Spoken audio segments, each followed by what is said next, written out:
हानि लाभ जीवन मरण यश अपयश विधि, हाँ सब ईश्वर के हाथ में, तुम्हारे हमारे हाथ में कुछ नहीं है। हमारे और तुम्हारे हाथ में केवल राम नाम जपो, बस ये तुम्हारे हाथ में है। भगवान से प्रेम करो तुम्हारे, बाकी तुम्हारी बेटी होगी कि बेटा तुम्हारे हाथ में नहीं है। तुम्हारा विवाह किससे होगा तुम्हारे हाथ में नहीं है। तुम कितने साल जियोगे तुम्हारे हाथ में नहीं है। कुछ तुम्हारे हाथ में हो तो बताओ, बोलो मेरी माँ, आपके हाथ में क्या है? कुछ भी नहीं। लेकिन आप परेशान इतना होती हो कि तुम ही ब्रह्मा हो, तुम ही सृष्टि चला रही हो, ऐसा तुम रोती हो छाती फाड़ फाड़, हे भगवान मैं बर्बाद हो गया, बर्बाद हो गई। काहे का बर्बाद? तुम्हारे बाप का था क्या? क्या था तुम्हारा बताओ? ये शरीर भी तो तुम्हारा नहीं है साहब, अज्ञानवश तुम रोते चिल्लाते हो। इसलिए जो है भगवान का, तेरे तू भगवान मुझे झोपड़ी में रख तो मैं झोपड़ी में रहूं, 56 भोग दे तो 56 भोग खाऊं, चना चबाने को दे तो चना चबा लूं। जैसे भगवान की इच्छा, हमने तो अपनी इच्छा समाप्त कर दी, अब तो भगवान की इच्छा से रहते हैं। जहां वो ले जाते वहां चले जाते, जहां रखते वहां रह लेते, जो खिलाते वो खा देते। अपनी कोई इच्छा नहीं है, हमारी अपनी कोई इच्छा नहीं है। हम राम जी की और आप लोगों की इच्छाएं बहुत हैं, तुम्हारी चल नहीं रही है जरा सी, पर इच्छाएं बराबर है। अच्छा ये बताओ, तुम्हारा चाह होता है कि भगवान का चाह? जोर से बताओ, पुरुष लोग भी बताएंगे। बेटा बताओ, तुम्हारा चाह होता कि भगवान का? आपका चाह क्या होता है? आपका चाह कुछ होता है? आप तो चाहते हैं कि हम प्रधानमंत्री बन जाएं, तो बन जाओगे। ये मैया चाहती हैं हम भी राष्ट्रपति बन जाएं, बन जाओगी। मैया तुम्हारे चाहे कुछ होता है? हुई है सोई जो राम रचि राखा। तुम्हारा हमारा चाह कुछ नहीं होता। इसलिए कहते हैं चाह ही मिटा दो। चाह जी से लगी जी जरा हो गया, चाह हरि से लगी जी हरा हो गया। चाह इनकी हमें हरदम चाहिए, और अगर ये चाहे हमें तो फिर क्या चाहिए। इसलिए चाह भगवान में लगे, भगवान की चाह हो। मीरा को किसकी चाह थी? जोर से। शबरी को किसकी चाह थी? जोर से। और आपको किसकी चाह है? हमारे बेटा हो जाए महाराज, बेटा बेटा। तुम्हें बेटे की चाह है, तुम्हें बेटी की चाह है, तुम्हें पैसे की चाह है। हे भगवान हमें ये मिल जाए, ये वाला खेत हमें मिल जाए, ये प्लॉट में, ये चाह बेटा बेटी की, जमीन जायदाद की, घर द्वार की चाह, चाह इसकी चाह। अरे ये धन दौलत तो भाग्य का है भैया। भाग्य में होगा तो भाग कर आएगा, और भाग्य में नहीं होगा तो आया हुआ भी भाग जाएगा। विभीषण के भाग्य में लंका थी तो लात मार के निकाल दिया रावण ने, फिर भी मिल गई। और रावण के भाग्य में लंका नहीं थी तो सिंहासन पर बैठा करा सत्यानाश हो गया। बोलो हाँ या ना? बाली के भाग्य में किष्किंधा नहीं थी तो चली गई, और सुग्रीव के भाग्य में थी तो लात मार के निकाला था सुग्रीव को बाली ने, मिल गई। भाग्य में होगा तो जमाना लात भी तुम्हें मार के निकालेगा, पर तुम्हारे भाग्य में है तो तुम्हें मिल कर के रहेगी। इसलिए देने वाले विधाता हैं। तुम रोते क्यों हो, परेशान? ईश्वर पर विश्वास रखो, कर्म तू कर, मैं बैठा हूं न्याय करने के लिए, मुझ पर विश्वास रख। जब तुझसे ना सुलझे तेरे उलझे हुए धंधे, तो भगवान के इंसाफ पर छोड़ दे ए बंदे, वही तेरी मुश्किल आसान करेगा। जो तू ना कर सका वो भगवान करेगा।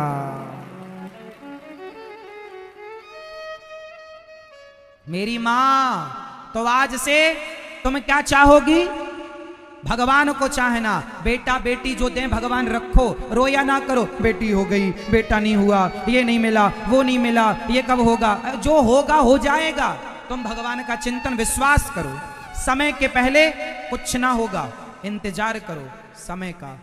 पांडवों को भी महाभारत लड़ने के लिए और सिंहासन को पाने के लिए 13 वर्ष का इंतजार करना पड़ा। 12 वर्ष का वनवास और 1 वर्ष का अज्ञातवास। सम के जो मैं मांगू तुम वो दो ना। विश्वास का मतलब क्या है? जो आप देंगे वो मुझे। एक मैया थी रायसेन की, वैष्णव देवी जाती थी। अरे महाराज हमारी माता जी बहुत अच्छी हैं, वैष्णव मैया की जय, वैष्णव मैया की जय, उनसे जो मांगो देती हैं। हाँ, पिछली बार हमने अपनी बहू के बेटा मांगा, वैष्णव मैया ने बेटा दिया। अब तो हमारे दूसरे बेटे की बहू भी गर्भवती है। हम माता जी से कहकर आई हैं, माता जी इसको भी बेटा ही होना चाहिए। बड़ी बहू के बेटा हो गया, अब छोटी बहू को बेटा और हो जाए। हे वैष्णव मैया, लड्डू चढ़ाएंगी, ज्योत जलाएंगी, जय वैष्णव मैया, जय वैष्णव मैया। समय आया तो बहू के बेटी हो गई। तो मैया मुंह लटकाए आई, महाराज हम पहले भगवान को बहुत मानते थे, अब नहीं मानते। क्यों नहीं मानती हो? हाँ, हमने माता जी से मांगा, इतना विश्वास था हमें माता जी पर, इतनी श्रद्धा थी हमारी माता जी पर, बेटा ही तो मांगा था, इतनी रोज पूजा करते हैं, बेटी दे दी। सुनो कान खोल के, भगवान की भक्ति जो स्वार्थ से करता है वो भक्त नहीं हो सकता, ये तो व्यापारी है। ये मैया आई रोती मेरे पास, मैंने कहा मैया तुम भक्त नहीं हो, तुम व्यापारी हो, तुम माता जी से व्यापार कर रही हो कि हमें बेटा ही, तो तुम्हारे बाप के नौकर है वो, तुम्हारे बेटा ही हो। अरे जो दिया उसे रखो, हो सकता तुम्हारे बहू के भाग्य में कुछ भी नहीं था, लेकिन ईश्वर ने, भगवत कृपा ने, माता रानी ने तुम्हारी बेटी के भाग्य में, बहू के भाग्य में एक बेटी का सुख दे दिया। हो सकता ये भी सुख ना लिखा रहा हो उसके भाग्य में। पॉजिटिव क्यों नहीं सोचती हो, निगेटिव क्यों? हम लोग निगेटिव सोचते हैं। हे भगवान हमें ये दे दो तो तुम्हारी पूजा, स्वार्थ से पूजा करोगे जल्दी तुम्हारी श्रद्धा खत्म हो जाएगी। भगवान के भक्त को स्वार्थ नहीं रखना चाहिए। तू हमें दे मत दे। सुदामा गरीबी से गुजारा करते हैं, भीख मांगने से नहीं मिलता, फिर भी वो कृष्ण का चिंतन नहीं छोड़ते हैं। भक्ति इसे कहते हैं कि तुम हमें खाने को रोटी ना दोगे फिर भी हम तुम्हारी भक्ति ना छोड़ेंगे। ये थोड़ी कि तुम हमारा घर भर दो तब हम भजन करेंगे, ये तो व्यापार हो गया कि तुम हमें दो हम तुम्हें देते हैं, तुम हमारे को धन दो हम तुम्हारा भजन करेंगे। ये स्वार्थ नहीं। भक्ति निष्काम होनी चाहिए। भक्ति कैसी होनी चाहिए? जोर से। एक बाप के दो बेटे हैं, एक बाप के दो बेटे, एक बेटा पिता से मांगता है, एक बेटा पिता को मांगता है। हम कह चुके हैं, इस बात को फिर दोहराई देते हैं। बताओ, पिता से मांगने वाला बेटा अच्छा है, पिता से धन, पिताजी तुम धन दे दो, पिता से धन मांगना सही है या पिता को मांगना सही है? जोर से। पिता से या पिता को? जोर से। को या से? हाँ, तो भगवान से मांगना सही है या भगवान को मांगना सही है? इसलिए भगवान के सामने भिखमंगे बन के ना जाया करो, भगवान ये दे दो ये दे दो ना।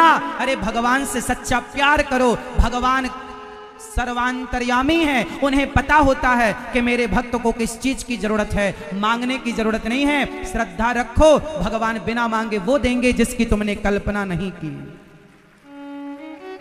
एक बात बताओ, क्या छोटा सा बच्चा महीने 2 महीने का क्या अपनी मां से दूध मांगता है? नहीं मांगता। तो क्या मां नहीं देती? जोर से। नहीं देती। क्या वो बच्चा मां से ये कहता है कि मुझे सर्दी लग रही है रजाई उड़ा दो?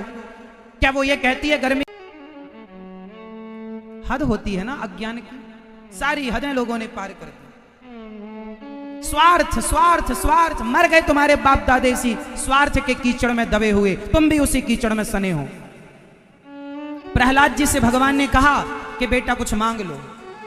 प्रहलाद जी से कहा भगवान ने गोद में बिठाकर कि प्रहलाद बेटा कुछ मांग लो। प्रहलाद जी ने कहा, हे प्रभु मेरे अंदर कभी कुछ मांगने की इच्छा ना हो, ये वरदान दो। धन्य है भगवान। अरे जो मांगता है तो भगवान उतना ही देते हैं, जो मांगता है जितना तूने मांगा उतना दिया, पर नहीं मांगोगे तो भगवान सब कुछ दे देंगे। ले ले, क्या चाहिए तुझे? मांगे से मरना भला, मत मांगो कोई भीख, बिन मांगे मोती मिले, यह सतगुरु की सीख। मांगे से आदमी छोटा होता, मत मांगा करो। और भगवान भगवान सब जानते हैं कि तुम्हें क्या चाहिए, तुम्हें कहना नहीं है। तुम प्यार करो तो भगवान से सच्ची श्रद्धा विश्वास रखो तो सही, 2 आंखों में आंसू भर लो, जो कहोगे वो ना दे दे भगवान तो कह देना। प्यार करो, सच्चा प्रेम तो करो, सच्चे भक्त तो बनो। जब सच्चे हो जाओगे तुम्हें कहना ही नहीं पड़ेगा, तुम्हारी झोलियां छोटी पड़ जाएंगी, इतना देगा विधाता। जो तुम भिखारियों की तरह मांगती रहती हो, मैया बेटा दे दो, हे भगवान बस, भगवान हे भगवान बस हमारे बेटे की नौकरी लग जाए बस। लो भगवान, इतने दूर गई तुम वृंदावन और नौकरी मांगने गई। लो, हद होती है ना। भगवान नौकरी अब देने बैठे हैं। भगवान, अरे पढ़ाई लिखाई करो, योग्यता है आपके अंदर, ये सब चलो छोड़ो। एक चीज बताऊं, चलो मतलब कि तुम किसान हो, एक बात मेरी समझो। मैया जा रही हो मेरी माँ, ठीक है जाओ, पर शांति से जाना। आज की कथा होने वाली नहीं थी, तूफान आ गया था, पानी आ गया था, वो तो भगवान की कृपा थी कि आप लोग सुन रहे हैं। पता नहीं कब कथा हो ना हो रही है, सुन लो। अब 2 दिन ही बचे हैं, कोई बहुत दिन नहीं बचे, फिर तो घर पे ही बैठना तुम्हें। आज कथा होने वाली नहीं थी क्योंकि आज पानी ज्यादा, मौसम तूफान, ऐसा ये टेंट वेंट ना उड़ जाए ऐसा डर था, इसलिए रद्द होने वाला था। कल तूफान आया तो कल भी रद्द करना, इसलिए आज हो तो सुनो मन लगा के। कल होगी कि नहीं राम जाने, कल का भरोसा नहीं है, इसलिए सुन लो। घर तो चली जाना, घर भागा ना जाएगा। सुनो,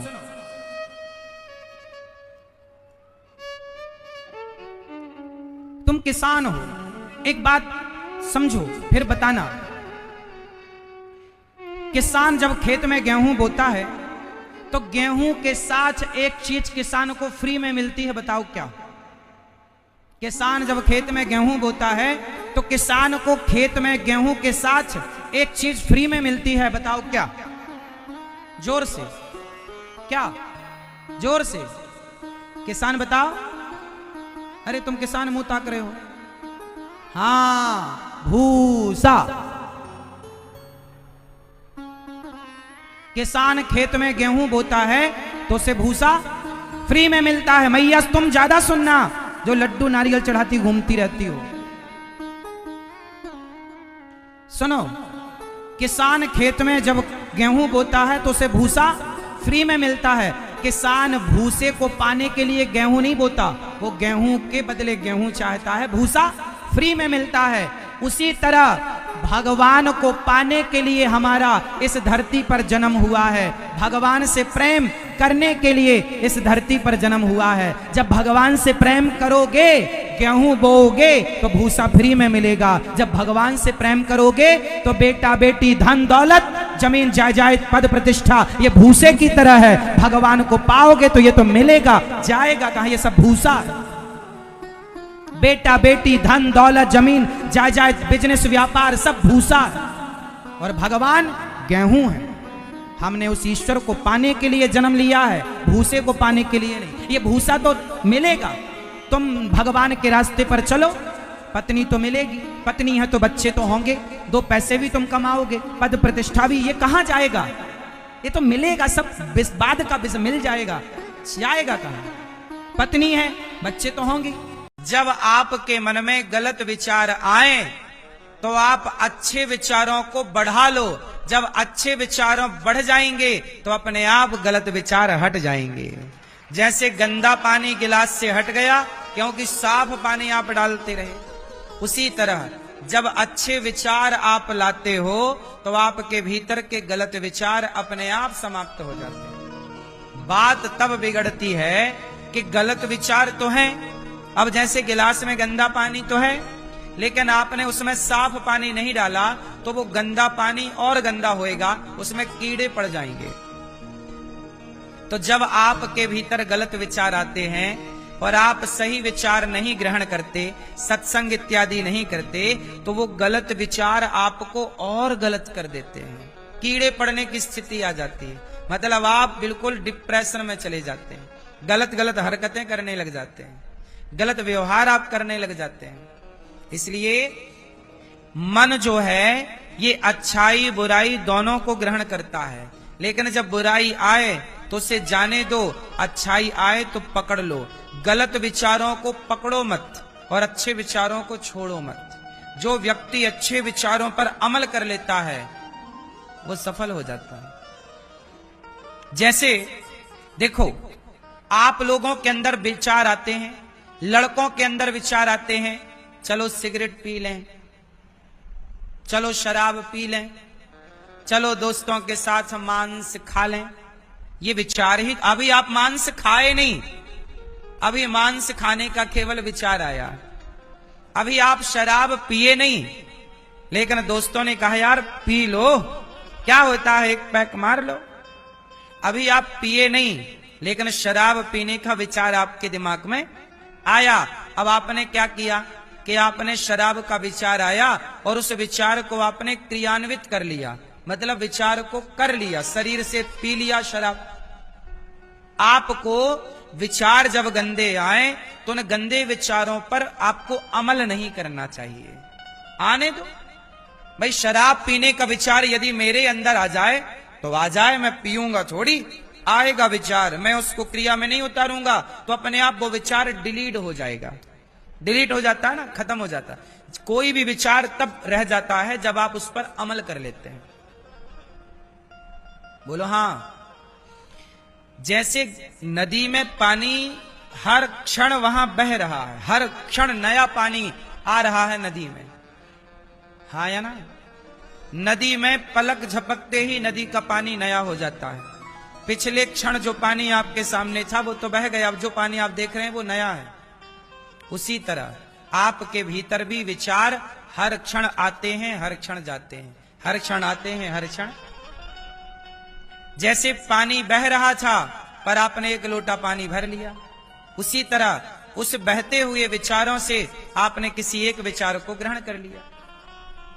इसलिए ये दास अनिरुद्ध है। हमने भी बहुत सारे, हमारे अंदर भी अच्छे बुरे विचार आते हैं, पर हम केवल अच्छे अच्छे विचारों को क्रियान्वित करते हैं, बुरे विचारों को छोड़ देते हैं, वो स्वतः ही नष्ट हो जाते हैं। मेरे अंदर विचार आया, देखो विचारों की ताकत देखना।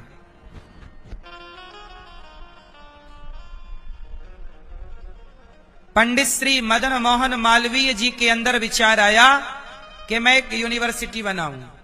पहले बनाया नहीं, पहले बनाने का क्या आया? बोलो। उस विचार पर काम किया तो आज बना के दे दिया ना देश को। आज गौरी गोपाल में जो कुछ आपको दिख रहा है, आपको बना बनाया दिख रहा है, लेकिन उसके पहले एक विचार है। बोलो हाँ।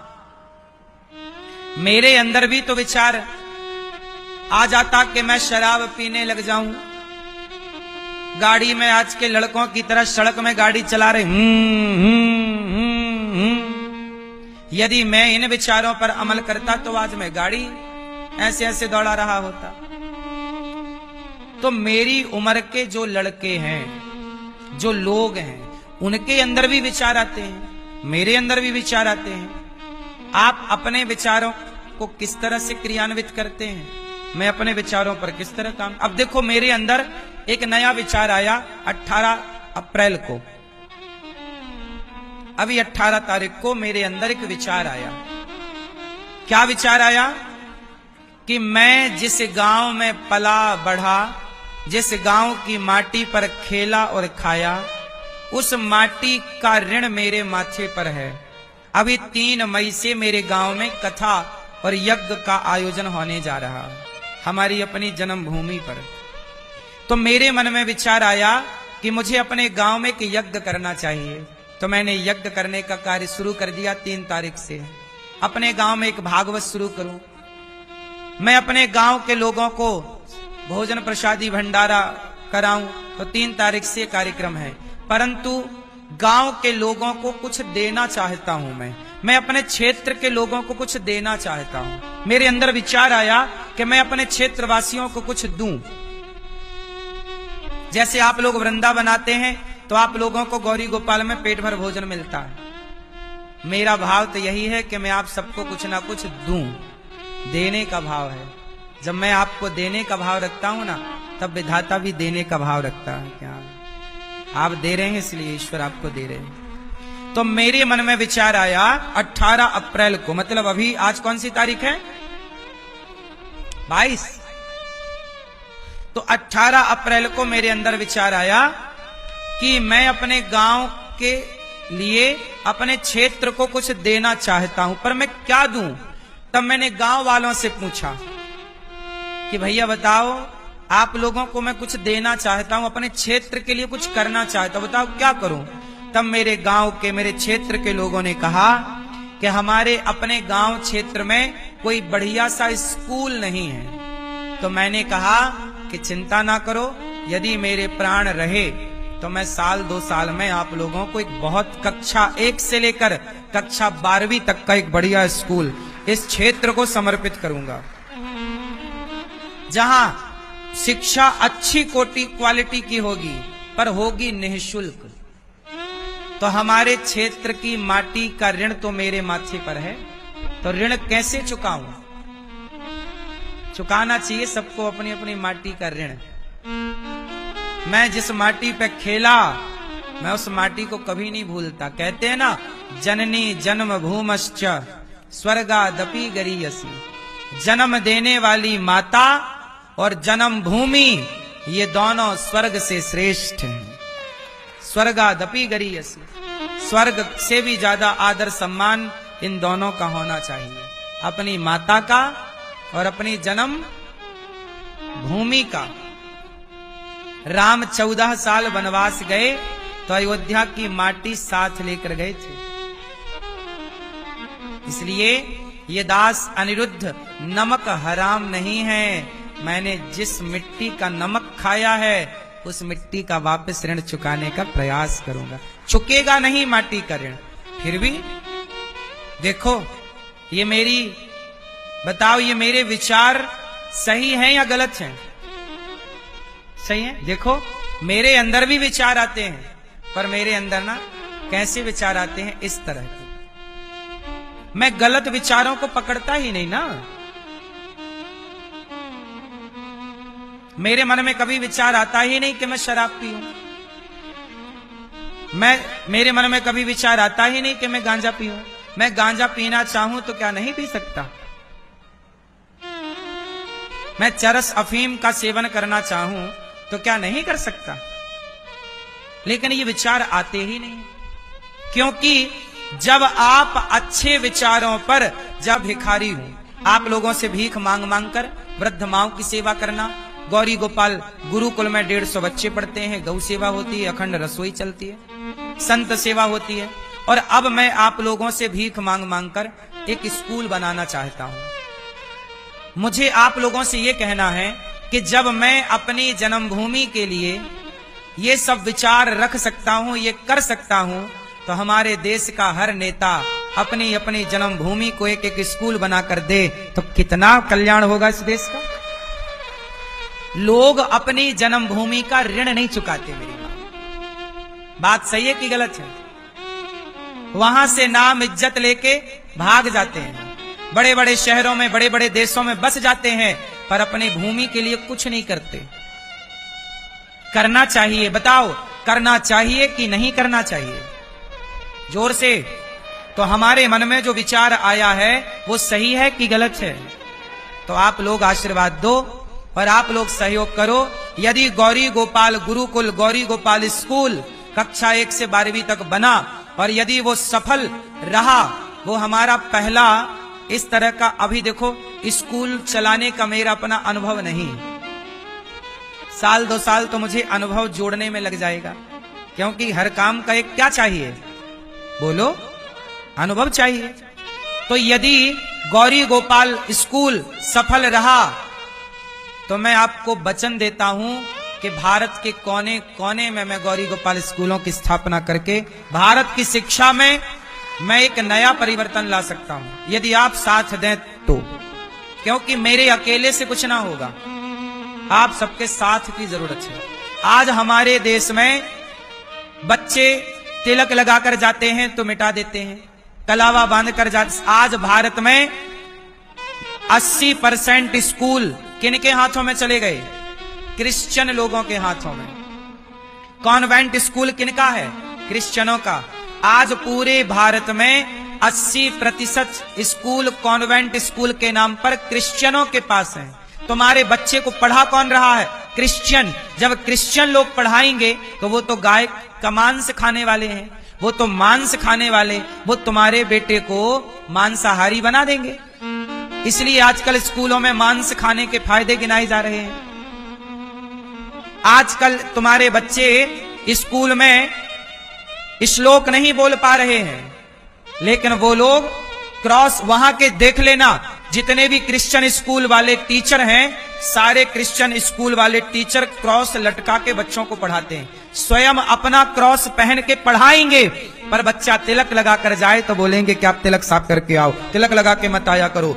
उन लोगों को तिलक से नफरत है, हाथ के कलावे से नफरत है, हिंदू संस्कृति से नफरत है। तब ना क्रिश्चियन लोग हिंदुओं को कन्वर्जेशन की आग में झुलसा रहे हैं और लाखों हिंदू कन्वर्ट हो गए। जो लोग सनातन को कन्वर्ट कर रहा है वो तुम्हारे बच्चे को कितनी बढ़िया शिक्षा देगा। इसलिए आज पूरे देश को गौरी गोपाल स्कूल की जरूरत है, जहां हम सरकार का सिलेबस तो पढ़ाएंगे, साथ में बच्चों को ये पढ़ाएंगे कि माता भगवान के समान है, मातृ देवो भव पितृ देवो भव। जहां हम गीता को पढ़ाएंगे, जहां हम अपने वेद पुराण को भी बच्चों को थोड़ा थोड़ा जितना वो समझ सकें उतना अंश पढ़ाएंगे। हमारे उप मुख्यमंत्री जी यहाँ आए हैं, भैया श्री ब्रजेश पाठक जी पूरे साथियों के साथ, दल बल के साथ। हमारे श्री ब्रजेश पाठक जी का बहुत बहुत स्वागत तो है, पर एक छोटी सी प्रार्थना भी हम सब करें अपने नेताजी से। और प्रार्थना ये है कि अब वैसे आप तो जिस विभाग के हैं वो बढ़िया संभाल ही रहे हैं, फिर भी हमारी एक छोटी सी प्रार्थना आप पहुंचा दीजिएगा ऊपर तक, कहो तो कर लें। प्रार्थना इतनी है कि अब हमारी शिक्षा प्रणाली जो कि बदली भी है, पुरानी शिक्षा अलग थी, वर्तमान शिक्षा में कुछ बदलाव हुए, पर मेरी एक छोटी सी प्रार्थना है कि शिक्षा में आज स्कूल में बच्चे जो पढ़ रहे हैं उस शिक्षा में भगवत गीता सम्मिलित होनी चाहिए। कितने लोग सहमत हैं मेरी बात से? भगवत गीता सम्मिलित होनी चाहिए और वेद वचन सम्मिलित हो। कौन सा वचन? मातृदेवो भव। आजकल बेटा अपनी मां को घर से निकाल रहा, आजकल बच्चे अपने माँ बाप का सम्मान नहीं कर रहे। ये तब करेंगे जब वो पढ़ेंगे कि माँ कौन है। भाई मैं जानता हूं कि माता भगवान होती है, तो मैं क्यों माँ को घर से निकालूंगा? पर जो नहीं जानता वो माँ को घर से निकालेगा। तो बताओ, स्कूलों में ये भी पढ़ाई होनी चाहिए कि मातृदेवो भव, हमारा वेद वाक्य है ये, मातृदेवो भव पितृ देवो भव अतिथि देवो भव आचार्य देवो, ये 4 वाक्य हैं हमारे। तो हमारे स्कूलों में बच्चों को गीता तो पढ़ाएं, साथ में ये भी बताओ कि माँ कौन है, पिता कौन है। तो भैया हमारे श्री ब्रजेश जी, हमारी ये बात आप स्वीकार करें और शिक्षा को, आज की शिक्षा को संस्कारों से जोड़ने का आप काम करें। अभी शिक्षा है पर संस्कार नहीं। अब आप प्रयास कर लेंगे, वर्तमान सरकार अच्छी है, हम तो वर्तमान सरकार से ही, मोदी और योगी जी से ही उम्मीद कर सकते हैं कि यही लोग देश का अच्छा विकास कर सकते हैं, शिक्षा का सुधार कर सकते हैं, गौ हत्या बंद कर सकते हैं। आप लोगों के द्वारा यदि नहीं हुआ ये काम तो फिर ये देश किससे उम्मीद करेगा? उम्मीद भी तो आगे कहीं नजर नहीं है ना। आप लोगों से उम्मीदें हैं कि आप लोगों के द्वारा इस देश में ये अच्छे काम हो जाएं, शिक्षा सुधर जाए। अभी तक हम लोगों को पढ़ाया गया बाबर महान था, अकबर महान था, ये सब गलत पढ़ा हम लोगों ने। अब सही पढ़ने का टाइम है। हमारे यहाँ हमारी झांसी की रानी भी महान है, हमारे शिवाजी महान है, हमारे कितने लोगों ने युद्ध लड़े और जीते जिनका कहीं दूर दूर तक कोई इतिहास नहीं बताया और पढ़ाया गया। अब वो इतिहास हमें पढ़ाना चाहिए। तो आपसे हमारी बस यही प्रार्थना है कि गाय को राष्ट्र माता का सम्मान मिले और शिक्षा में सुधार हो। हमारी तो बस 2 ही प्रार्थना है और तीसरी कोई प्रार्थना नहीं। तो कितने लोग मेरी बात से सहमत हैं? तो हमारे मुख्यमंत्री जी और हमारे देश के प्रधानमंत्री जी इन बातों पर अमल करें, ऐसी मेरी उनसे करबद्ध प्रार्थना है। और हमारे ब्रजेश भैया जी से एक प्रार्थना और है कि आप वृंदावन में गौरी गोपाल आएं और वहां 300 वृद्ध माएँ रहती हैं गौरी गोपाल आश्रम में। मैं क्यों बोल रहा हूं कि मातृ देवो भव पढ़ाओ? गौरी गोपाल वृद्धाश्रम में 300 वृद्ध माएँ हैं। जिन बच्चों ने अपनी माँ को घर से निकाल दिया, ऐसी माँ को यह दास गौरी गोपाल में रखकर उनका बेटा बनकर सेवा करता है और भगवान शरीर से कार्य कराते हैं। मैं चाहता हूं कि वृद्धाश्रम ना बनाने पड़े, मैं चाहता हूं कोई बेटा अपनी माँ को घर से ना निकाले। तो 300 वृद्ध माएँ हैं, उन माँओं का दर्शन करने आप आइए। और गौरी गोपाल में जो अखंड रसोई चलती है, जहां हजारों लोग 25 से 30 हजार लोग भोजन करते हैं, 24 घंटे भक्तों के लिए खुली है, उसका भी दर्शन करने आइए। जहां सबको निःशुल्क भोजन मिलता है, आप इन सेवाओं का जरूर दर्शन करें। मैं उप मुख्यमंत्री जी से प्रार्थना करूंगा कि आप भी अपने 2 शब्द कहें और हम सब आपकी वाणी सुने। आपके क्या भाव हैं इस राष्ट्र के प्रति, हम आपको सुने।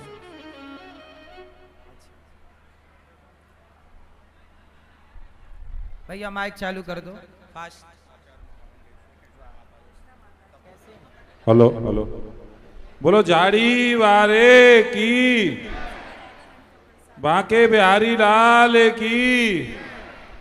आप सब कथा का श्रवण करने आए और लगातार नियमित रूप से आप सब लोग आ रहे हैं, तो कथा के और आपके बीच में बहुत लंबा समय हम नहीं लेंगे, न ज़्यादा दीवार बनेंगे। आज जिस तरह से महाराज जी ने अपनी बात रखी, तो निश्चित रूप से महाराज जी, चाहे उत्तर प्रदेश की सरकार होगी चाहे केंद्र की सरकार होगी, उसी से अपेक्षा की जा सकती है। दूसरा कोई राजनीतिक दल पूरे देश के अंदर ऐसा नहीं है जो सनातन की रक्षा की बात करता हो। बाकी सब वोट बैंक की राजनीति करने वाले लोग हैं। मैं तो केवल यही निवेदन करूंगा आपके चरणों में कि यही सरकार है, इसी सरकार के अंदर ये संभव है। हमारे बीच यहाँ माननीय उत्तर प्रदेश सरकार के उप मुख्यमंत्री ब्रजेश पाठक जी उपस्थित हैं। मैं क्षेत्रीय विधायक के नाते उनका हृदय की गहराइयों से बहुत बहुत स्वागत करता हूं, अभिनंदन करता हूं। हमारे संगठन के मुखिया, हमारे मार्गदर्शक आदरणीय चौधरी भूपेंद्र सिंह जी यहाँ उपस्थित हैं। मैं उनका भी बहुत बहुत स्वागत करता हूं कि उन्होंने हमारे बहुत सूक्ष्म निवेदन को स्वीकार करके यहाँ समय दिया। हमारे भारतीय जनता पार्टी के क्षेत्रीय अध्यक्ष सम्मानीय दुर्विजय सिंह साग जी यहाँ उपस्थित हैं, मैं उनका भी बहुत बहुत स्वागत करता हूँ। और अब निवेदन करूंगा हमारे बीच यहाँ उपस्थित सुदामा कुटी के महंत जगत गुरु सुतीचंद दास जी महाराज से, वो हमको आशीर्वचन करें। उसके बाद हमारे दोनों अतिथिगण बोलेंगे और फिर आगे कथा प्रारंभ होगी। आदरणीय महाराज जी।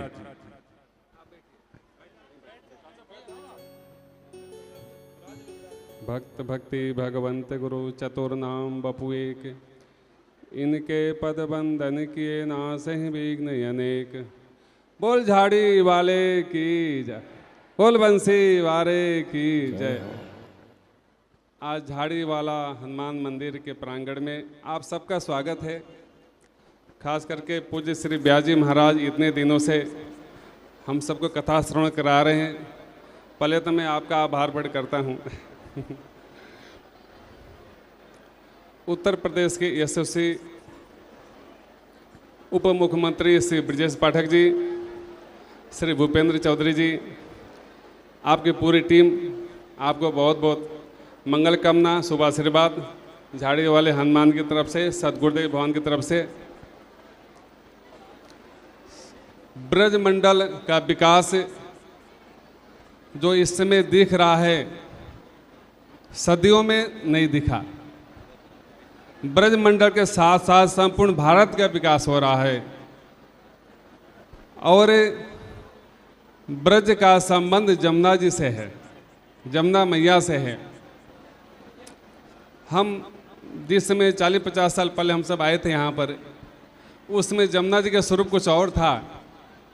हम सबके समस्त ब्रजवासियों के एक सपना होता है कि जमुना जी जैसे गंगा दशहरा कल है, आने वाला कल है, तो जमुना जी के गंगा जी जल छोड़ा गया है, ऐसे ही 12 मासी निर्मल धारा जमुना जी में बहती रहें।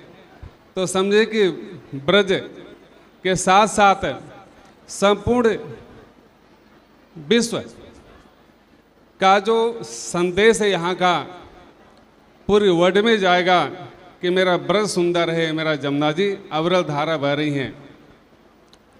दूसरी बात यह है, एक बार पांडवों के भीम अंधेरे में भोजन कर रहे थे, अंधेरे में भोजन कर रहे थे। अर्जुन भैया देख लिए, भैया ये अंधेरे में आप क्यों खा रहे हैं, आपको दिक्कत नहीं हो रही, अंधेरे में दिख रहा है।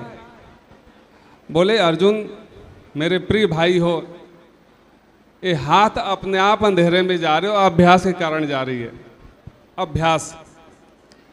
अर्जुन ने भीम भैया के वाक्य को मंत्र मान लिया, अभ्यास, और ऐसा अभ्यास किया। गुरु द्रोणाचार्य ने पूछा, चिड़िया को वृक्ष पे चिड़िया है, आंख पर अनुसंधान करो।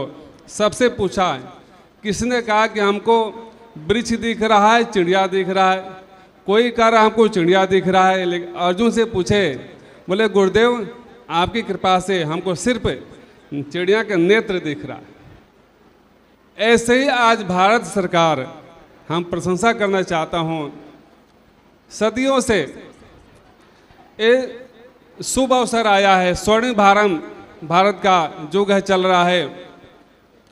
भारत के साथ साथ एक अखंड भारत का सपना हम सबके मध्य में है और भारत सरकार उसी के ऊपर प्रयासरत है।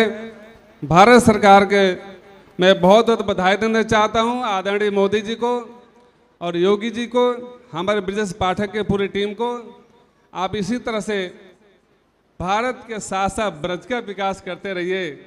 आप देखिए, ये शुभ अवसर भगवान किसी की सेवा कम ही देते हैं। बिहारी जी महाराज का दिव्य कॉरिडोर प्रगति पर है। मैं आप सबका मंगल बधाई करना चाहता हूं और मंगल में आशीर्वाद। बोल बंसी वारे की, झाड़ी वाले की जय। जय जय श्री राधे। बोलो झाड़ी वारे की। बड़े सौभाग्य का विषय एक और परिचय में कराऊं। हमारे मध्य दिल्ली के मेयर रहे और भारतीय जनता पार्टी के पूर्व प्रदेश अध्यक्ष आदरणीय आदेश गुप्ता जी भी दिल्ली से पधारे हैं। मैं इनका भी बहुत बहुत स्वागत करता हूं, अभिनंदन करता हूं। और आदरणीय डिप्टी सीएम साहब, जिस पंडाल में हम लोग यहाँ बैठे हैं, ये भी हमारी सरकार की ही देन है, नहीं तो बड़ा जर्जर हालत थी यहाँ पे। हमारा प्रयास, और ब्रज तीर्थ विकास परिषद को भी मैं धन्यवाद दूंगा कि यहाँ आज इस पंडाल का निर्माण कराया और इस मंदिर को उन्होंने गोद लिया है कि इसका और बड़ा डेवलपमेंट होगा। जिस तरह से इस मंदिर की मान्यता है, जो श्रद्धा हनुमान जी के प्रति हमारी है, तो उसी के अनुरूप इसका विकास हो। अब मैं आग्रह करूंगा हमारे माननीय प्रदेश अध्यक्ष चौधरी भूपेंद्र सिंह जी से कि हम लोगों को दो अपना आशीर्वचन दें।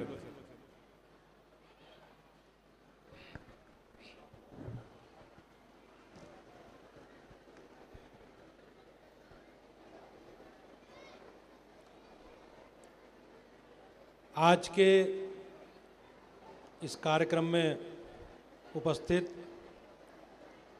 जगत गुरु नावद द्वाराचार्य जी महाराज, महंत राम रतनदास जी महाराज,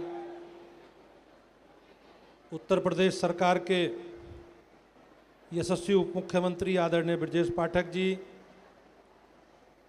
व्यासपीठ पर विराजमान आदरणीय अनिरुद्धाचार्य जी महाराज,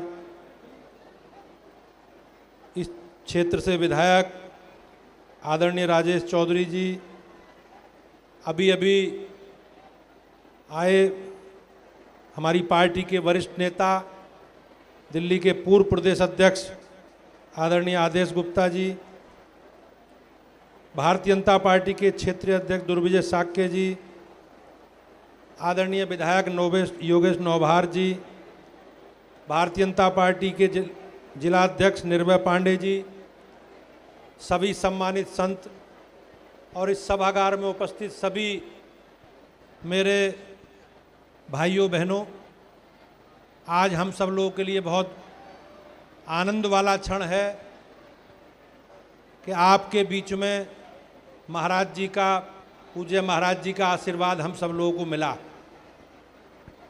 भाइयों बहनों, आप सब लोगों ने पिछले 11 वर्ष पहले केंद्र में मोदी जी की सरकार को चुना और 8 वर्ष से राज्य में भी भारतीय जनता पार्टी की सरकार है।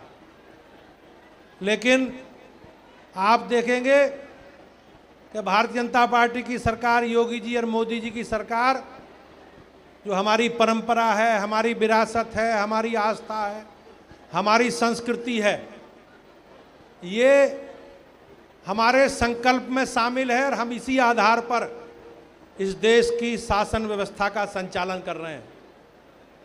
मेरे लिए और आनंद देने वाला क्षण है कि लंबे कालखंड की गुलामी और गुलामी में अनेकों प्रकार के हमले आक्रमण के द्वारा जिस प्रकार से हमारी परंपरा और हमारी संस्कृति और विरासत को हमारे पूज्य साधु संतों ने इसे संजो कर रखा है और उसी के माध्यम से आज अपने प्रवचनों के माध्यम से, अपने प्रवासों के क्रम के माध्यम से उस विरासत को जीवित भी रखा है और विरासत को आगे बढ़ाने का काम किया। आज भारत जिस प्रकार से हमारे विदेशी आक्रमणकारियों का शिकार हुआ और उन लोगों ने हमारी परंपरा को, संस्कृति को, विरासत को नष्ट करने का काम किया, और जो पूर्व की सरकारें थीं उन्होंने उसी आधार पर समाज को जाति, भाषा, क्षेत्र के नाम पर बांटकर आगे बढ़ने का काम किया। लेकिन भाइयों बहनों, आप सबके आशीर्वाद से पूज्य संतों ने जो मार्ग दिखाया है, जो रास्ता दिखाया है, जो हमारा मार्गदर्शन किया है, आज योगी जी की और मोदी जी की सरकार उसी आधार पर आगे बढ़ रही है। लंबा विषय हो जाएगा महाराज जी के प्रवचनों का, हमें भी जिज्ञासा है सुनने की। मैं बहुत आभारी हूँ राजेश चौधरी का, सभी सम्मानित अपने साथियों का, और पूज्य महाराज जी का और सभी साथी भाइयों बहनों का कि उन्होंने मुझे इस कार्यक्रम में उपस्थित रहकर मुझे भी इसमें सहभागिता करने का अवसर दिया है।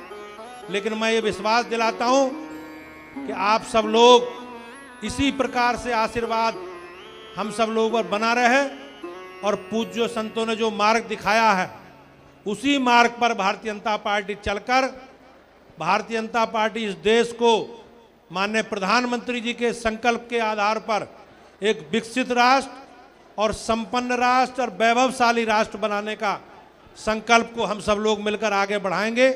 मैं आभारी हूं आप सबका, बहुत बहुत धन्यवाद। बोलो बांके बिहारी लाल की, भारत माता की, वंदे वंदे। अब मैं आग्रह करूंगा जिनका हम लोग बहुत बेसब्री से इंतजार कर रहे हैं, और मैंने पिछले साल भी प्रयास किया था आदरणीय हमारे ब्रजेश पाठक जी को यहाँ बुलाने का, और हम लोगों की बड़ी प्रबल इच्छा थी कि आप इस कार्यक्रम में यहाँ सहभागी बने। आपने समय दे करके हमारा मान सम्मान बढ़ाया, हमारा स्वाभिमान बढ़ाया, और हम सब क्षेत्रवासियों के आग्रह को आपने स्वीकार किया। बहुत बेसब्री से आपका इंतजार हो रहा था। कार्यक्रम में बड़े उतार चढ़ाव आए, कभी हुआ कभी नहीं हुआ, कभी बाई रोड, कभी हेलीकॉप्टर से, पर जो प्रभु की इच्छा होती है उसको कोई नहीं रोक सकता। और ब्रजवासियों की जो चाह होती है वो चाह निश्चित रूप से पूरी होती है, झाड़ी वाले हनुमान जी की कृपा। और मैं आग्रह करूंगा सम्मानीय हमारे ब्रजेश पाठक जी, माननीय डिप्टी सीएम उत्तर प्रदेश आएँ और हम सब लोगों को संबोधित करें। बोलो बांके बिहारी लाल के, बांके बिहारी लाल के, झाड़ी वाले हनुमान जी के, झाड़ी वाले हनुमान जी के। आज झाड़ी वाले हनुमान जी के बहुत ही प्राचीन प्रसिद्ध मंदिर में व्यास गद्दी पर विराजमान पूज्य श्री अनुरुद्धाचार्य जी महाराज, जगत गुरु नाभाचार्य द्वारा सुदीक्षण दास जी महाराज, जिनका आशीर्वाद समय समय पर हम सबको मिलता रहता है, महंत राम रतन दास जी महाराज, भारतीय जनता पार्टी के प्रदेश के अध्यक्ष और आप ही के बेटे आदरणीय भूपेंद्र चौधरी जी, भारतीय जनता पार्टी के क्षेत्रीय अध्यक्ष आदरणीय दुर्विजय सिंह साक्य जी, दिल्ली से चलकर के आए भारतीय जनता पार्टी दिल्ली प्रदेश के पूर्व अध्यक्ष आदरणीय आदेश गुप्ता जी, और आप सबके लोकप्रिय विधायक आदरणीय राजेश चौधरी जी, आप ही के क्षेत्र से सदस्य विधान परिषद आदरणीय योगेश नौहार जी, भारतीय जनता पार्टी के जिले के अध्यक्ष आदरणीय निर्भय पांडे जी, जिला पंचायत के सदस्य आदरणीय देवराज चौधरी जी, मंच पर उपस्थित सभी हमारे वरिष्ठ जन, सुधीजन, सामने बैठे सभी भाइयों तथा बहनों, पत्रकार मित्रों, जब झाड़ी वाले हनुमान जी में मुझे आने का अवसर मिला आज के कई बरस पहले, उस समय की यादें हमें ताजा हो गई। उस समय यहां पर यह गेट का निर्माण नहीं हुआ था, मंदिर इतना भव्य नहीं था। मैं बचपन से ब्रज की भूमि का आशीर्वाद लेता रहा हूं। ऐसे अवसर पर पूज्य महाराज जी के चरणों में मैं नमन करता हूं और झाड़ी वाले हनुमान जी की कृपा से यहां विराजमान गुरुदेव जी के चरणों में नमन करता हूं। राजेश जी का आभार प्रकट करता हूं कि हम सबको आदरणीय अध्यक्ष जी को यहां आने का अवसर दिया। केवल 2 बातें करूंगा, ज्यादा व्यवधान नहीं बनूंगा। व्यास गद्दी से कुछ आदेश हुआ और पूज्य गुरुदेव जी ने भी कुछ आदेश दिया है। हम कह सकते हैं कि वर्ष 2014 के बाद से माननीय प्रधानमंत्री नरेंद्र मोदी जी की अगुवाई में देश में सनातन संस्कृत का झंडा पूरी दुनिया में आकाश की बुलंदियों की ओर लहराने का काम कर रहा है। आजादी के बाद ढेर सारे सरकारें आई और चली गई। पूज्य गुरुदेव ने व्यास गद्दी से कहा, इसी देश के अंदर हमारे बच्चों को इतिहास पढ़ाया गया कि अकबर महान है, हुमायूं कौन थे, बाबर कौन थे, लेकिन रानी अहिल्याबाई को आज तक याद नहीं किया गया। रानी अहिल्याबाई होलकर हमारे भारत की बेटी थी, भारत माता की बेटी थी। मालवांचल के साम्राज्य को केवल इंदौर मालवांचल तक सीमित नहीं रखा, कश्मीर से कन्याकुमारी तक सभी मंदिरों का जीर्णोद्धार करा करके मुगल संस्कृति को चुनौती देने का काम किया था। जिन मंदिरों को तोड़ा गया था, चाहे बाबा काशी विश्वनाथ के मंदिर को, चाहे कश्मीर से कन्याकुमारी तक फैले रामेश्वरम बाबा के मंदिर को, और चाहे बाबा केदारनाथ के मंदिर को, हम वर्तमान स्वरूप जो बाबा काशी विश्वनाथ का देखते हैं, इसको बनवाने का काम रानी अहिल्याबाई होलकर ने किया था। 300 बरस के बाद मोदी जी ने कॉरिडोर बनाने का काम किया है। सनातन संस्कृति को कौन पूछता था? चंद वोटों के खातिर इसी देश में, इसी प्रदेश में तरह तरह के बातें करते थे। लोगों को तिलक और कलावा बांधने में शर्म आती थी, ये मैं सीना ठोक करके कह सकता हूं। आज उत्तर प्रदेश में और देश में माननीय मोदी जी के मार्गदर्शन में सरकार चल रही है, लेकिन हम सीना ठोक करके कह सकते हैं, चाहे अयोध्या हो, अयोध्या का रामलला का मंदिर कौन सोचता था? कांग्रेस पार्टी ने तो सुप्रीम कोर्ट में लिख करके दे दिया था कि रामलला अयोध्या में पैदा हुए कि नहीं, इसका कोई प्रमाण नहीं, ऐसी एक कल्पना है। लेकिन सोचिए, ये कांग्रेस पार्टी ने केवल वोट के लिए कहने का काम किया था। जब भारतीय जनता पार्टी की सरकार मोदी जी के नेतृत्व बनी तो हम लोगों ने सीना ठोक करके कहा, भगवान रामलला अयोध्या में जन्मे हैं, इसमें कोई शक नहीं है। अयोध्या में रामलला का मंदिर बनना चाहिए और सनातन संस्कृति का झंडा आकाश की ओर आप सब ने अपनी आंखों से देखा है। हम कह सकते हैं काशी विश्वनाथ के कॉरिडोर को, भगवान महाकाल के उज्जैन में कॉरिडोर को देखिए, विंध्याचल विंध्यवासिनी माई के कॉरिडोर को देखिए, और तो और आप देखिए महाकुंभ में आप सब गए थे कि नहीं गए थे? बताइए जरा, हाथ उठाइए। महाकुंभ का भव्य नजारा, सनातन संस्कृति का तमाशा नजारा दुनिया ने देखा, जब 66 करोड़ 23 लाख लोग संगम तट पर आकर के मां गंगा में पुण्य प्राप्त करने के लिए आए और सनातन संस्कृति के लिए पूरे दुनिया में चर्चा हुई कि भारत एक ऐसा देश है कि पूरे देश के लोग इकट्ठा हो जाते हैं मां गंगा का आशीर्वाद पाने के लिए। यह संभव हो पाया है माननीय प्रधानमंत्री नरेंद्र मोदी जी की अगुवाई में, मार्गदर्शन में भारतीय जनता पार्टी ने पूरा करके दिखाया है। इसलिए मैं पूज्य गुरुदेव जी आपके चरणों में कहना चाहता हूं, गौ माता की रक्षा हो। हम लोग घर में पूजा पाठ करते हैं तो सबसे पहले जब कथा पूरी हो जाती तो क्या कहते हैं? धर्म की, अधर्म का, सनातन धर्म की, गौ माता की। ये हम लोग गुरुदेव रोज कहते हैं। और गुरुदेव आपकी कृपा से, सिर्फ पूज्य गुरुदेव लोगों की कृपा से, आचार्य गणों की कृपा से, बिहारी जी की कृपा से, झाड़ी वाले हनुमान जी की कृपा से सनातन संस्कृत का झंडा कोई झुका नहीं पाएगा। ये मैं आज आप सबके दरबार में बाबा की कृपा से कहने के लिए आया हूं। बिहारी जी ने पूरी दुनिया को प्रेम का संदेश दिया है और मैं पूरी देश से कहना चाहता हूं कि सब लोग एक हो जाओ। हम सब भारत के हैं, सनातन वंशी हैं और सबको एक होकर के भारत का पताका, भारत माता का झंडा झुकने नहीं देना है। आपने देखा पड़ोसी देश पाकिस्तान ने हमारी बेटियों को सिंदूर उजाड़ने का काम किया था। माननीय मोदी जी ने पाकिस्तान के अंदर घुस करके उन आतंकवादियों के अड्डों को पूरी तरह नष्ट करने का काम किया है। और मुझे अच्छी तरह याद है, कांग्रेस पार्टी की हुकूमत थी, मुंबई में कसाब मियां ने AK-47 से गोलियां चला करके 100 से अधिक निरीह लोगों को मार डाला था, पुलिस ऑफिसर को मार डाला था। वही कसाब मियां कई बरस महाराष्ट्र की जेलों में बिरयानी खा करके बैठे थे। लेकिन अब अगर हमारे सिंदूर की तरफ कोई बुरी नजर उठाएगा, बेटी की तरफ, तो भारत की सेनाएं मोदी जी के नेतृत्व में शांत नहीं बैठेंगी, आतंकवादियों को समूल नष्ट करने का काम करेंगे। ये बात मैं आज आपके बीच में कहने के लिए आया हूं। इसलिए मेरी माताओं बहनों, बात लंबी हो जाएगी। पूज्य गुरुदेव के श्रीमुख से हम भगवान की कथा का श्रवण कर रहे हैं। केवल एक बात कहना चाहते हैं।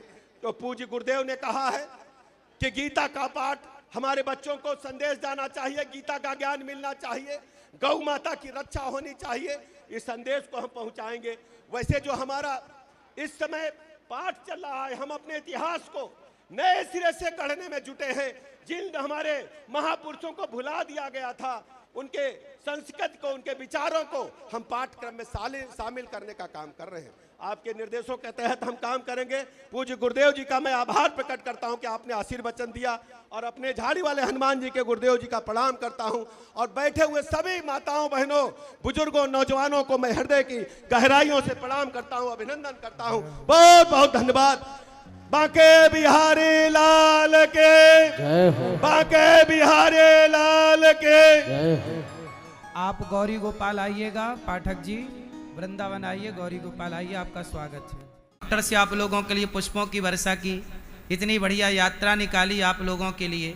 देखो, संत न होते जगत में तो जल जाता संसार।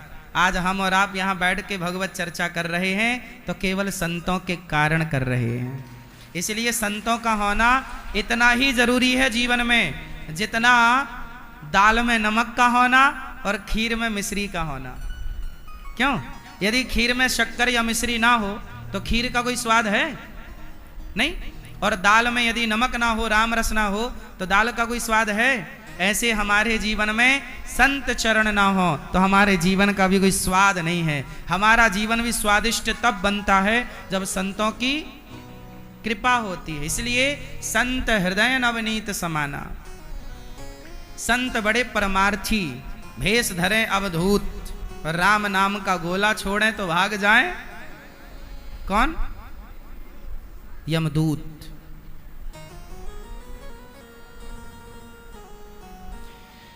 अब सवाल खड़ा हो गया बड़ा जटिल के राम जी ने बाली को छिपके क्यों मारा। आओ सुनते हैं। मैंने जब शास्त्र पढ़े, मैंने जब रामचरितमानस पढ़ी और जब मैंने पढ़ा, संतों के चरणों में बैठा, तो मेरे मन में ऐसा आया, मुझे लगा कि ये कारण है। तो जो मुझे गुरुजनों ने बताया, जो मैंने पढ़ा, जो मेरी समझ में आया, वो मैं आपको समझाता हूं। राम ने छिपके क्यों मारा बाली को? सवाल यही है ना। कई बार ये समाज में सवाल खड़ा होता है कि राम ने बाली को छिपके क्यों मारा। क्यों? ये सवाल खड़ा है कि नहीं? युगों बाद भी ये सवाल खड़ा है कि राम जी ने बाली को छिपके क्यों मारा। अब मैं उत्तर दे दूं तो सुनो। बात ऐसी है कि राम ने सुग्रीव से की मित्रता। राम ने सुग्रीव से क्या कर ली? जोर से, मित्रता। अच्छा, राम और सुग्रीव की मित्रता कराई किसने? किसने? झाड़ी वाले हनुमान जी ने। भाई, राम की और सुग्रीव की मित्रता किसने कराई? हनुमान जी ने कराई। हनुमान जी ने मित्रता करा दी, और मित्रता कैसी? जो ना मित्र दुख होहि दुखारी, तिनहि बिलोकत पातक भारी। रामचरितमानस में लिखा है इसी प्रसंग में कि मित्र कैसा हो? जो मित्र के दुख से दुखी हो और मित्र के सुख से सुखी हो, वही ना मित्र है। अच्छा, राम जी ने अपने मित्र से पूछा, सुग्रीव तुम यहाँ जंगल में क्यों रहते हो? तुम्हारी पत्नी कहाँ? तब पूरी मैं दानव की कथा सुना दी। सुग्रीव ने कहा कि एक राक्षस आया, मेरे भैया बाली को ललकारा, मेरे भैया बाली उसके पीछे भागे, वो एक गुफा में चला गया। भैया बोले कि 15 दिन तक इंतजार करना, मैं 15 दिन बाद उस राक्षस को मारकर आऊंगा। लेकिन मैं 1 महीने तक इंतजार किया, बाली उस गुफा से नहीं निकले, तो मुझे लगा कि मेरे भैया को बाली ने मार दिया, और मैंने उस गुफा के दरवाजे में एक पत्थर की शिला, पत्थर रख दिया। और जब मैं किष्किंधा आया तो किष्किंधा के लोगों ने मेरा राज्य अभिषेक कर दिया और मुझे राजगद्दी पर बिठाया। और जैसे ही मैं राजा बना तो भैया बाली आ गए, और भैया बाली ने मुझे खूब मारा, मेरी एक ना सुनी। मैं कहता रहा पर वो ना सुने, इतना मारा कि प्रभु मैं मरने वाला था। तब मैं भाग करके यहाँ ऋष्यमुख पर्वत पे आ गया है। ऋष्यमुख पर्वत में आ गया, और यहाँ आया तो ये श्राप के कारण बाली नहीं आता। यहाँ एक संत जी ने श्राप दिया कि तू यहाँ जाएगा समाप्त हो जाएगा, तो मैं यहाँ बच गया, वरना ये मार डालता मुझे बाली। राम जी ने कहा, राम राम राम सुग्रीव, तुम्हारे भाई ने तो बड़ा अत्याचार किया। अच्छा ये बताओ, सुग्रीव और बाली की लड़ाई में गलती किसकी थी? उत्तर दो। सुग्रीव और बाली की लड़ाई में गलती किसकी थी, सुग्रीव की या बाली की? उत्तर। मैया क्या बोलती तू? क्या उत्तर है? सुग्रीव और बाली की लड़ाई में किसकी गलती थी? हैं? अच्छा भैया बताओ, भैया दादाजी बताओ, कौन गलत है? कौन? बाली। बाली की गलती है। क्या गलती है? बाली की गलती यह है कि उसने सुग्रीव की एक ना सुनी, जबकि सुग्रीव से बाली ने कहा था कि तुम 15 दिन इंतजार करना, लेकिन बेचारा सुग्रीव कितने दिन इंतजार किया? 1 महीना। अब सुग्रीव ने तो बेचारे ने 1 महीना की, उसे लगा कि मर गया होगा, और जब मर गया तो वो आया तो उसे जबरदस्ती राजा बना दिया। मारने के पहले एक बार सुग्रीव को, अब बाली को सुग्रीव का पक्ष तो सुनना था ना? नहीं ना? नहीं सुना तो लड़ाई हो गई। आज भाई भाई की लड़ाई केवल इसलिए होती है कि एक पक्ष सुना जाता है, दूसरा पक्ष सुना ही नहीं जाता, इसलिए लड़ाइयां होती हैं। आज भी ये सुग्रीव बाली की लड़ाइयां खत्म नहीं हुई। आज भी भाई भाई के झगड़े इसी बात पर हैं कि एक भाई अपनी बात कह देता है, एक भाई बोला कि तू गलत है। अरे भाई, आप एक बार उसका पक्ष तो सुनो कि वो गलत कैसे है, वो अपनी सफाई में भी तो कुछ कहना चाहेगा। हो सकता है कंफ्यूजन हो, गलत फहमी हो। क्यों जी, लड़ाइयों में कई बार गलत फहमियां होती हैं कि नहीं? हाँ या ना? होती है ना? तो सुनो, सुग्रीव और बाली की लड़ाई में क्या हो गया? गलत फहमी। अच्छा, अब जब राम ने पूरी कथा सुनी, सुग्रीव ने रोते हुए कहा कि मुझे लात मार के निकाल दिया और मेरी पत्नी पर कब्जा कर लिया। तब राम जी को गुस्सा आया। राम जी ने कहा, बाली सुग्रीव सुन सुग्रीव, मारी हूं बाल ही एक ही बाण, ब्रह्म रुद्र शरणागत गए ना उबरे ही प्राण। हे सुग्रीव, अच्छा राम ने प्रतिज्ञा कर ली। क्या प्रतिज्ञा कर ली? कि सुन सुग्रीव, मारी हूं बाल ही एक ही बाण। हे सुग्रीव, मैं बाली को मारूंगा, एक ही बाण से मारूंगा। अच्छा, राम ने क्या कर ली? सुग्रीव के सामने बाली को मारने की जोर से प्रतिज्ञा कर ली। राम ने वचन दे दिया, सुग्रीव मैं तुझे वचन देता हूं कि मैं बाली को मारूंगा और एक ही बाण से मारूंगा। हो गया। अब चलते हैं आगे। अब जब राम आगे गए तो राम जी देखे कि सुग्रीव और बाली की लड़ाई चल रही है। सुग्रीव बाली लड़ रहे हैं दोनों युद्ध। राम जी को लगा कि यदि मैं सामने चला गया बाली के, और यदि राम जी बाली को सामने से मारते तो कुछ बातों का ध्यान आपको रखना है। क्या?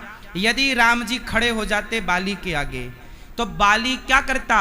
तुरंत दौड़ के राम जी की शरण में चला जाता, क्योंकि राम की बाली से कोई दुश्मनी नहीं थी। भाई बाली राम से लड़ता क्यों, ये तो बताओ। बाली राम से, उसकी दुश्मनी सुग्रीव से है, बाली राम से क्यों लड़ता? तो जब राम जी बाली को मारने सामने जाते, तो बाली सबसे पहले राम की शरण में जाता, और शरण में जाता तो राम जी क्या करते? सन्मुख हों ही जीव मोहि जबहि, जन्म कोटि अघनासहि तबहि। राम जी कहते हैं कि शरणागत कहूँ जे तजहि, हित अनहित अनुमान, तेनर पावर पापमय तिनहि बिलोकत हान। राम जी कहते हैं कि जो कितना भी बड़ा पापी हो, कोटि विप्रबद लागे जाहू, आए शरण तजिए नहीं ताहू। कितना भी बड़ा पापी हो, राम जी का वचन है कि यदि मेरी शरण में कोई आएगा तो हम त्वा सर्व पापेभ्यो मोक्षयिष्यामि मा शुचा। जो मेरी शरण में आएगा मैं उसे मोक्ष का अधिकारी बना दूंगा। यदि राम की शरण में बाली आता तो राम जी बाली को क्षमा कर देते कि नहीं? सवाल आपसे, उत्तर दो। यदि राम जी की शरण में बाली आता तो राम जी बाली को क्या करते? क्षमा। और यदि क्षमा कर देते तो फिर राम मारते ना मारते, और नहीं मारते तो सुग्रीव को जो वचन दे चुके हैं उस वचन का क्या होता? कि सुनो सुग्रीव मारी हूं बालहि एक ही बाण। अब आप लोग बताओ कि राम जी यदि सामने से मारते बाली को और बाली शरण में आता तो शरण में आए हुए को भी नहीं मारना, यह भी राम का वचन है कि मैं शरण में आए हुए को कभी नहीं मारता। अब राम जी नहीं मारते बाली को तो सुग्रीव क्या बोलता? कि राम ने तो मेरे को धोखा दे दिया, बोला था कि बाली को मारूंगा, बाद में नहीं मारा। तो राम पर सुग्रीव क्या लगाता? कलंक लगाता, धोखे का, मित्र को धोखा देने का कलंक लगाता सुग्रीव। यदि राम जी बाली को ना मारते तो सुग्रीव नहीं बोलता? बोलो हाँ या ना, बोलता कि नहीं? इसलिए अब राम जी हो गए धर्म संकट में। राम जी पर दो आरोप लगने हैं। एक आरोप ये, यदि राम बाली को नहीं मारते तो सुग्रीव आरोप लगाएगा कि आपने मुझे वचन दिया था कि बाली को मारूंगा, नहीं मारा, आपने तो बाली से हाथ मिला लिया, क्योंकि उसकी शक्ति ज्यादा थी। राम पर तमाम आरोप लग जाते। या दूसरा आरोप लगेगा, अब राम जी ने सोचा क्या करूं, सामने से मारता हूं तो शरण में आता, इसलिए राम जी ने कहा छिपके ही मारता हूं, छिपके मारूंगा, ये शरण में नहीं आएगा। फिर राम जी के अंदर सवाल आया कि यदि मैं छिपके मारता हूं तो लोग कहेंगे कि राम ने छिपके क्यों मारा। तब राम जी बोले कि दुनिया यही तो कहेगी कि छिपके क्यों मारा, कम से कम मित्र को धोखा देने का आरोप तो नहीं लगेगा राम पर। इसलिए एक आरोप से बचना था और दूसरे आरोप से बच नहीं सकते थे राम जी। तो राम जी, अब ये बताओ कि दोनों आरोप तराजू पे रखे जाएं। एक आरोप सुग्रीव लगाता कि राम ने धोखा दे दिया, और एक आरोप ये कि राम जी ने छिपके क्यों मारा। यदि तराजू में दोनों आरोप रखे जाएं तो बताओ किस आरोप का पलड़ा भारी था? उत्तर दो, ब्रजवासी हमारे उत्तर देंगे। किस आरोप का पलड़ा भारी था? बोलो कौन सा? धोखा। सुग्रीव को वचन दे चुके थे तो पूरा करना था, नहीं करते तो धोखा का आरोप लगता। तो राम जी को कोई धोखेबाज ना कह सके, लेकिन लोग तो ये कहेंगे छिपके क्यों मारा, तो कहते रहे। भाई राम जी ने तो कह दिया ना कि ताही वधे कछु पाप ना होई, जिसने पराई स्त्री के साथ दुराचार किया है उसे आगे से मारो, पीछे से मारो, ऊपर से मारो, नीचे से मारो, बस मारो, उनको मारना ही धर्म है, उनको मारना ही। बोलो अच्छा ये बताओ, भगवान श्री कृष्ण भीम भैया से क्या कहते हैं? ए भीम, गदा लो और जरा दुर्योधन की जंघा तोड़ दो। जबकि गदा युद्ध का नियम क्या है? ऐचा दाऊजी तो यही है ना, दाऊजी महाराज तो यही कुंड है ना दाऊजी का। अब बताओ दाऊजी, हमारे दादा दाऊ दयाल, दाऊजी कह रहे कन्हैया ये क्या हो रहा, अधर्म हो रहा है। क्या अधर्म हो गया दाऊजी? बोले ये दुर्योधन की जंघा पर वार कर रहा है भीम, जबकि गदा युद्ध का नियम है कि गदा को कहां नहीं मारते? जांघों पर। गदा का प्रहार कहां नहीं करते? बोलो, कहां नहीं करते? जांघों पर नहीं करते। ये अधर्म है। कौन बोला? दाऊ जी बोले भगवान श्री कृष्ण से, भीम मैं तुझे मारूंगा। दाऊ जी बोले भीम। अब भीम तो डर गए, क्योंकि भीम के गुरु हैं दाऊ जी, और दुर्योधन के गुरु भी हैं दाऊ जी। तो दुर्योधन तो खुश हुआ कि चलो गुरु जी आ गए, लेकिन भीम डर गए कि अब तो दाऊ जी मार डालेंगे, क्योंकि दाऊ जी का गुस्सा तो गुस्सा है। अब दाऊ जी गुस्सा, मार दूंगा तुझे भीम, तूने अधर्म से, तुझे सिखाया है कि गदा का प्रहार जांघ पर नहीं करते, कमर के नीचे नहीं करते, तूने क्यों किया? तब भगवान श्री कृष्ण बोले वाह दाऊ जी वाह वाह, आज आपको याद आया कि दुर्योधन ने अधर्म किया। तब आप कहां थे जब इसी दुर्योधन ने द्रौपदी को कहा था कि द्रौपदी आजा, मेरी जांघों पे आके बैठ जा? तब क्या यह धर्म था? दाऊ जी बोलो, क्या यह धर्म था? जब भरी सभा में द्रौपदी के कपड़े उतारे गए तब वो धर्म था दाऊ जी? दाऊ जी चुप। भगवान कृष्ण के आगे थोड़ी किसी की चलती है। कन्हैया टेढ़ी टांग वालों यूं ही थोड़ी कहलाए, सबन को चुप कर दे। दाऊ जी बोले कन्हैया तुम कहना क्या चाहते हो? तब भगवान श्री कृष्ण बोले कि बाबा दाऊ जी, ये अधर्मी है, दुर्योधन पापी है, और अधर्मी को अधर्म से मारना ही धर्म है। इसने कौन सा धर्म किया बताओ? भरी सभा में एक नारी के कपड़े उतारना, जो कि रिश्ते में वो नारी इसकी सगी भाभी लगती थी। द्रौपदी दुर्योधन की क्या लगती है? बोलो, भाभी है ना। धर्मराज युधिष्ठिर की पत्नी और धर्मराज बड़े हैं, दुर्योधन के बड़े भ्राता ही तो हैं धर्मराज।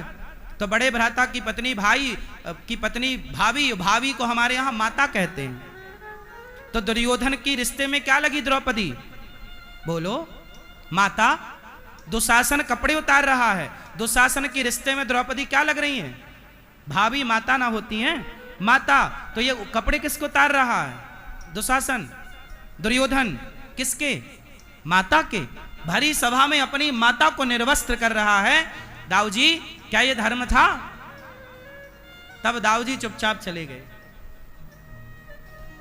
कुल मिलाकर के बात ये है कि कई बार अधर्म हमें लगता है कि ये अधर्म है, पर वो भी धर्म होता है। ऐसे ही भगवान राम ने बाली को छिपकर मारा, वह भी धर्म है। इसलिए राम को क्या कहते हैं? रामो विग्रहवान धर्मः, राम ही धर्म है। राम ने जो किया वही धर्म है। भगवान कृष्ण ने जो किया, जो भगवान ने कहा वही धर्म है। इसलिए आपको हम केवल इतना कह रहे हैं कि बाली जब मरने लगा तब बाली ने राम से कहा प्रभु एक मेरी प्रार्थना स्वीकार करो। क्या? मेरा बेटा अंगद है। तो राम जी का हाथ पकड़ा, अंगद का हाथ पकड़ा, और राम के हाथ में अंगद का हाथ रख दिया। राम जी से बोला प्रभु मेरी जिम्मेदारी पूरी। एक पिता का कर्तव्य तब पूरा होता है जब उसका बेटा सही हाथों में चला जाए। एक पिता का कर्तव्य तब पूरा होता है जब उसका पुत्र सही हाथों में, और राम के हाथ से बढ़िया हाथ किसका होगा? इसलिए बाली आराम से मर गया। क्यों? क्योंकि निश्चिंत हो गया कि अब अंगद राम के हाथों में है। अच्छा, राम ने भी न्याय किया अंगद के साथ। हुआ क्या कि बाली के मरने के बाद राजा कौन बना किष्किंधा का? बोलो, सुग्रीव। तो सुग्रीव राजा बना तो उसके बेटे को उत्तराधिकारी बनना चाहिए था, पर राम जी ने कहा नहीं, सुग्रीव राजा तुम बनोगे, पर आने वाला तुम्हारे बाद राज सत्ता यहां की तुम्हारा बेटा नहीं, बाली का बेटा अंगद संभालेगा। युवराज उसे बनाया, युवराज उसे बनाया। राम के हाथों में हाथ आ गया ना, तो राम गलत कैसे होने देते? इसलिए कहता हूं हर पिता का कर्तव्य होता है, हर पिता का धर्म होता है कि आप मरने के पहले आप अपने बेटों को योग्य बना करके मरिए, योग्य बनाइए।